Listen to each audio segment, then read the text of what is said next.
What if I told you that the places you've dreamed of visiting your whole life are dying right in front of us? Times Square, Yellowstone, Key West. These American icons aren't just struggling, they're collapsing under greed, neglect, and the weight of their own fame. Corporate vultures and mass tourism are gutting these destinations from the inside out. Once they're gone, they're never coming back. Today, we're exposing the brutal truth about why America's most beloved tourist spots have become graveyards of their former selves. And number one will break your heart. Number 10. Times Square, New York City. Remember when Times Square meant something? When families saved for years just to stand beneath those towering billboards and feel the pulse of America? That Times Square is gone. Today, stepping into this neon prison means paying $30 for a mediocre burger at Applebee's, while dodging aggressive Elmo impersonators demanding tips. The corporate takeover is complete. Where local businesses once thrived, you'll find the same chain stores from your suburban mall, just charging Manhattan prices. A simple coffee runs $8. Theater tickets that cost $50 in 2010 now start at $150 for nosebleed seats. The numbers tell the story. Foot traffic dropped 26% since 2019, yet prices keep climbing. Even New Yorkers treat it like toxic waste, crossing 3 blocks out of their way to avoid the chaos.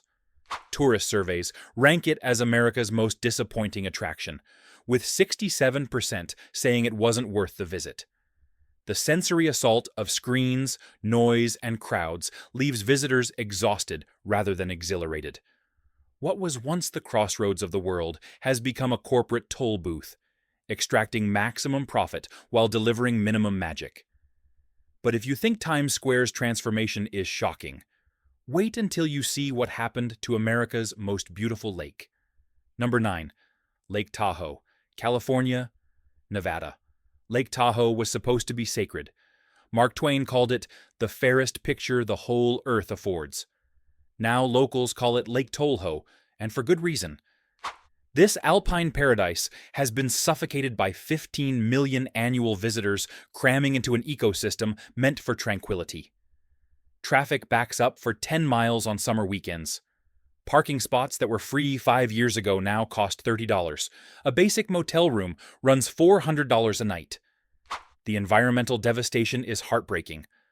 Water clarity has declined 30% since measurements began. Algae blooms, fed by runoff from overdevelopment, turn pristine coves into green soup. Meanwhile, vacation rentals have colonized entire neighborhoods. In South Lake Tahoe, 40% of homes sit empty, except for Airbnb guests, forcing actual residents to live in their cars because they can't find housing. The median home price hit $1.2 million, pricing out everyone except tech millionaires.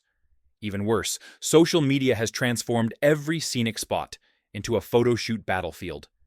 Hidden beaches that locals treasured for generations now swarm with influencers at sunrise, leaving trash and trampled vegetation behind.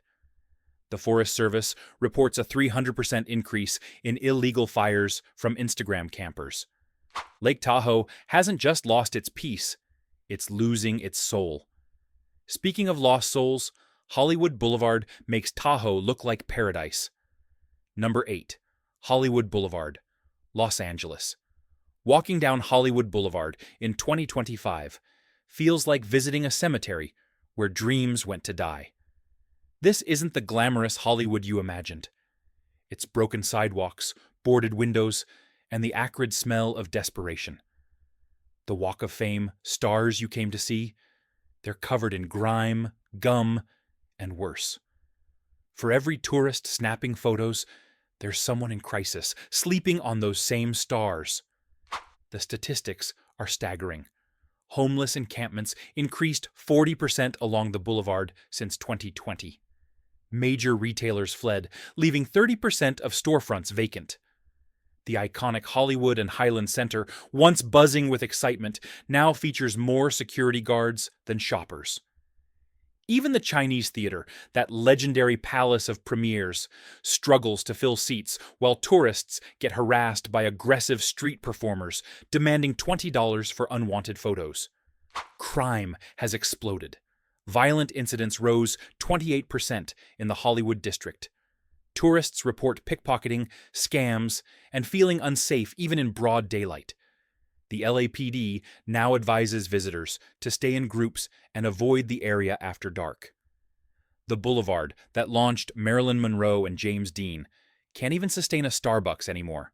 3 closed in the past 2 years alone.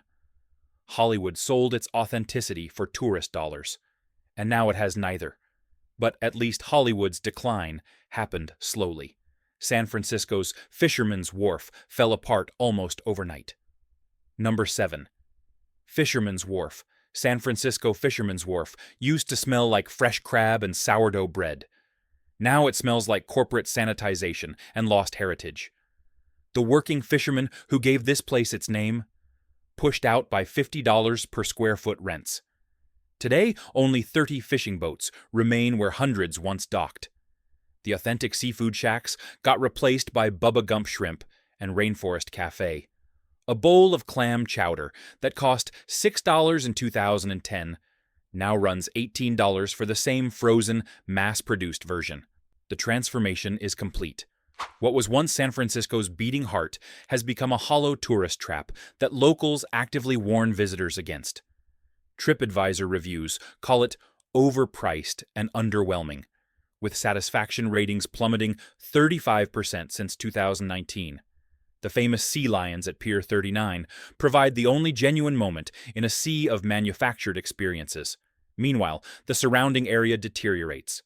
Car break-ins at Fisherman's Wharf increased 150% in 3 years. Visitors return to find windows smashed and belongings gone. The city's response? Signs warning tourists not to leave anything visible in their vehicles. Not exactly the postcard memory you hoped for. Even the street performers have given up, replaced by the same chain restaurant hawkers you'd find in any dying mall. The wharf that fed San Francisco for 150 years can barely feed tourists a decent meal anymore. Yet somehow, Bourbon Street makes Fisherman's Wharf look authentic. Number 6. Bourbon Street, New Orleans. Bourbon Street murdered jazz and hung its corpse in the window. The birthplace of American music now blasts generic cover bands while serving $18 watered-down hurricanes in plastic cups. Louis Armstrong would weep. The street that invented musical improvisation now follows a corporate script where every bar looks identical, and authenticity is measured in drink specials. The numbers are nauseating. Real music venues decreased 60% since 2000. The legendary clubs where Professor Longhair and Dr. John played converted into daiquiri factories and shot bars. Meanwhile, drink prices tripled while quality vanished. That hand grenade you're holding contains more sugar than alcohol, designed to maximize profit, not experience. The famous jazz funerals and second lines? Pushed to neighborhoods tourists never see. Here's what's really gone. The locals, French Quarter residents, dropped 40% in the past decade. Who can blame them? Bourbon Street operates at 100 decibels until 4 a.m. every single night. The smell of vomit and stale beer is permanent. Crime spiked 25% as crowds provide cover for pickpockets and worse. Even Mardi Gras has become a corporate-sponsored endurance test. Rather than a cultural celebration, the street that gave the world jazz now gives it overpriced hangovers and regret. You want to see tradition completely erased? Let me show you what happened to one of America's greatest natural wonders. Number 5. Niagara Falls, New York. Here's a cruel irony. One of Earth's most powerful natural wonders sits surrounded by one of America's most powerless cities. The falls thunder with 750,000 gallons per second. But the town of Niagara Falls, New York, barely has a pulse. While 8 million visitors come to witness nature's majesty each year, they leave behind a city with 50% poverty rates and streets lined with plywood windows. The American side tells a story of abandonment. Since 1960, the population crashed from 102,000 to just 48,000. Main Street features more "for lease" signs than businesses. The Rainbow Bridge might as well be an escape route, as 70% of tourists immediately cross to the Canadian side, where they find actual restaurants, maintained parks, and hotels that don't smell like the 1970s died inside them. Even the Seneca Niagara Casino, meant to revitalize the area, feels like a bandage on a severed artery. It generated $400 million in revenue last year, yet the surrounding neighborhoods still crumble. The contrast is heartbreaking. Nature provides one of humanity's greatest free shows, while capitalism abandons everything around it. Hotels that once hosted honeymooners now charge by the hour. The Maid of the Mist still sails, but through waters reflecting urban decay instead of dreams. Yet Niagara Falls, at least, has natural beauty to fall back on. Myrtle Beach lost even that. Number 4. Myrtle Beach, South Carolina. Myrtle Beach was where middle-class families created memories they'd treasure forever. Now it's where those memories go to die. The Grand Strand, that once epitomized American summer fun, has devolved into 60 miles of pancake houses, mini-golf graveyards, and beach stores selling the same made-in-China shells. The magic didn't just fade, it got bulldozed for another Wings location. The decay is everywhere. Those charming mom and pop motels from the 1960s, they're still standing, just with more mold and higher prices. A week's stay that cost $400 in 2000 now runs $1,800 for the same peeling paint and suspicious stains. The boardwalk your parents walked has been updated, with chain restaurants charging $28 for frozen shrimp. Even the beach itself suffers, as erosion claims 25 feet of shoreline yearly, while development continues anyway. Crime statistics paint an uglier picture. Myrtle Beach's violent crime rate sits 140% above the national average. The city records more thefts per capita than Chicago. Spring break, once a rite of passage, became so dangerous that multiple colleges banned their students from attending. Families seeking wholesome vacation memories now find Confederate flag shops, aggressive timeshare hawks, and enough neon to make Las Vegas jealous. The city tried rebranding as the golf capital of the world with 90 courses. But even that can't disguise the reality. Myrtle Beach became a parody of itself. Speaking of parodies, wait until you hear what happened to Las Vegas. Number 3. Las Vegas Strip, Nevada. They say what happens in Vegas stays in Vegas. What they don't tell you is your money definitely stays there too. The city, built on giving visitors a fighting chance, has transformed into a masterclass in corporate extraction. That $50 room that lured you in? After resort fees, it's $145. The free drinks while gambling? Gone unless you're betting $50 per hand. Parking that was always complimentary? That's $30 now. The math is insulting. Since 2010, average room rates jumped 40%. Resort fees exploded 300%, and those legendary $4.99 buffets now cost $65 for lunch. A basic cocktail at a casino bar runs $25 plus tip. Even the games themselves turned predatory. Blackjack that once paid $3.2 now pays $6.5, tripling the house edge. Those $5 minimum tables? Extinct on the Strip. Try $25 if you're lucky. But here's what really died. Spontaneity.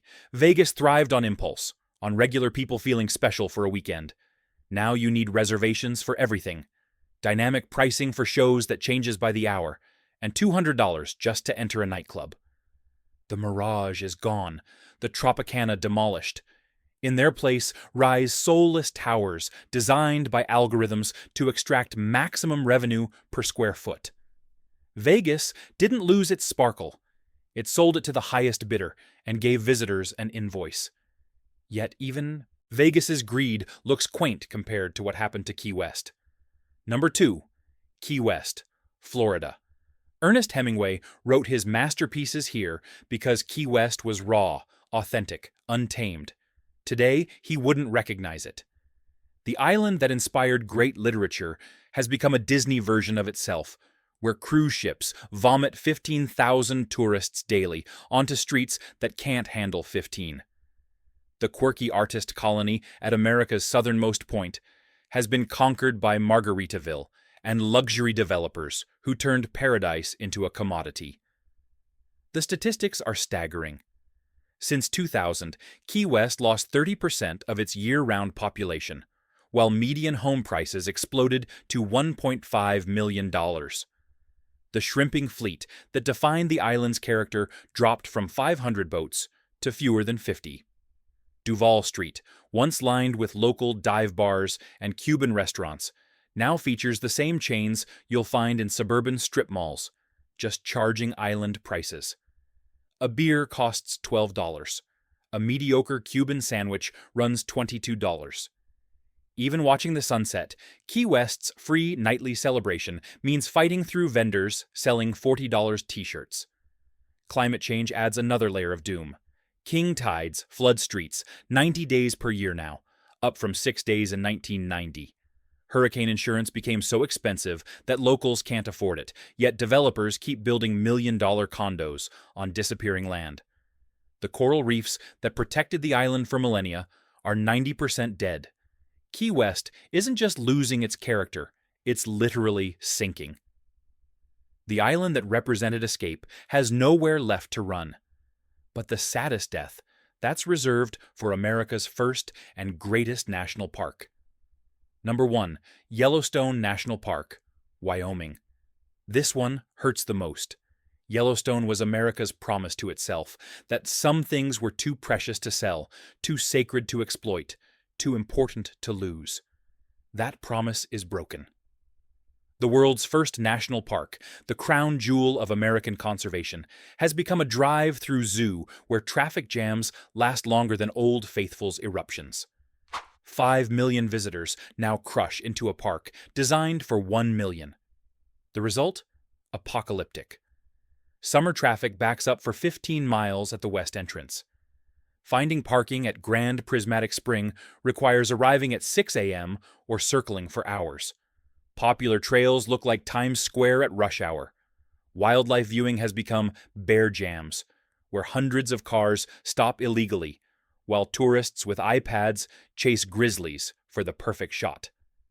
3 people were gored by bison last year alone, all while trying to take selfies. The infrastructure is collapsing. Roads built in the 1960s crumble under RV traffic they never anticipated. Sewage systems overflow. Campgrounds book solid within minutes of opening, forcing visitors into $400 per night hotels outside the park. Climate change multiplies every problem. Wildfire season now lasts 8 months. The greater Yellowstone ecosystem has warmed 2.3 degrees Fahrenheit, disrupting everything from wolf hunts to river flows. Glaciers that existed for 10,000 years will disappear by 2030. Here's the ultimate tragedy. Yellowstone still works. The geysers still erupt. Wolves still howl. The landscape still inspires awe. But the experience of actually being there has become so degraded, so commodified, so crushed by its own popularity that visitors leave feeling disappointed rather than transformed. The park that invented conservation is dying from too much love.